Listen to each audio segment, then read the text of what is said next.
Greetings, today I'm going to give you a rundown of my recommendation for the 5 first mods you should do on your Focus RS. Alright, I'll start off at number 1 with the exhaust valve delete plug. So from factory you have an exhaust valve, of course, which quietens down your exhaust in certain conditions like normal mode, for example, and the exhaust valve delete plug stops that from happening. The way that you do it is you get the valve open, then you put in the plug. It's really quick, it's quite cheap as well, it's only about £15, and it means that you always have consistently loud noise, which is really nice, especially whenever you have the standard exhaust. If you have an aftermarket exhaust, then it's probably going to be pretty loud and you might want to have a valve, but as a first mod it really makes good sense with the standard exhaust. It's kind of hard to see. Coming closer to the camera, you might be able to see a bit better. That is the exhaust valve motor. Normally that has a little cable, which is never going to see that, but yeah, it's really quick, really simple, really effective, really awesome.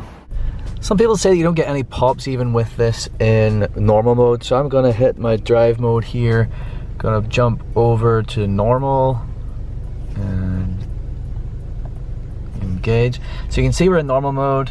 I'm going to drop my window down. That was quite clearly a pop.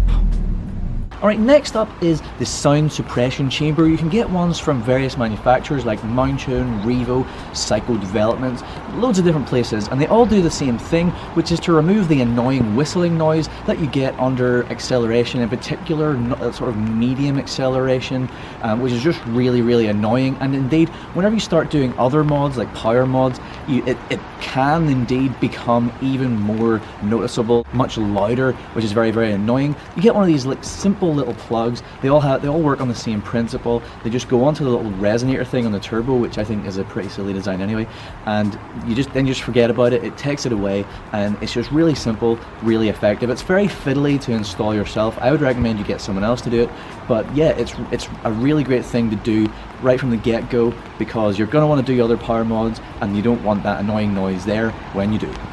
I think a really great mod to do that's really inexpensive, easy to do, and really effective, both from a performance and a visual upgrade styling point of view, is to change your bulbs to LED bulbs, and there's loads that you can do. I've got a lot of stuff from Autobeam.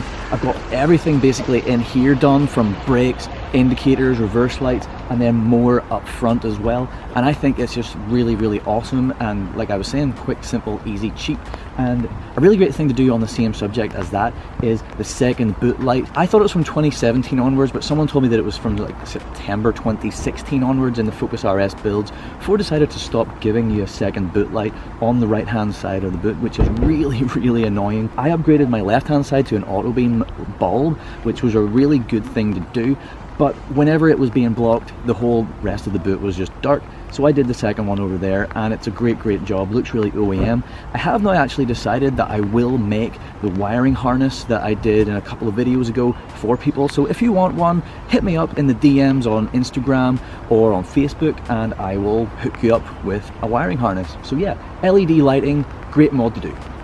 Number 4 then on my list is Induction Kit. As you can see, I have the Mountune Induction Kit with the cool red hoses. I do also have the secondary Mountune piping up around here that goes right down towards the turbo. Some induction kits that you can get have the full thing, so you know, you can just get whatever you like, but I think Induction Kit is a really important one because you don't necessarily have to get the remap initially to go before you go stage 1. You can pick and choose. You can choose your Induction Kit, and then it's like a gateway mod, and you go and get your stage 1, whichever stage 1 you want. There's loads of different companies out there that you can choose from and go stage 1 afterwards, but Induction Kit is a great one just to start off with, and I personally think that Mountune is a great option to go for.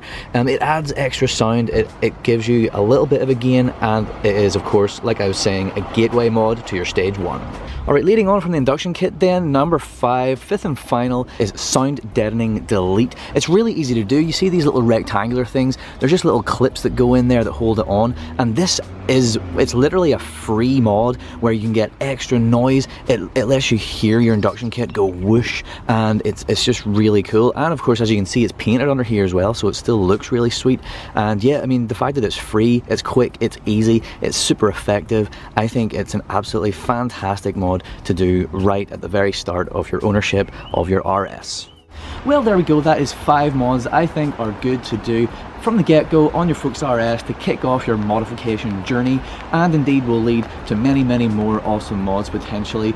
But whatever you do, have fun doing it. The Focus RS is a great platform for modification. I've got loads left to do, I've done quite a bit already, and I think it's just really fun and exciting. So I hope you enjoyed this little video. Thank you so much for watching. Please do like, share and subscribe for more content to come very soon. Thank you once again. Goodbye.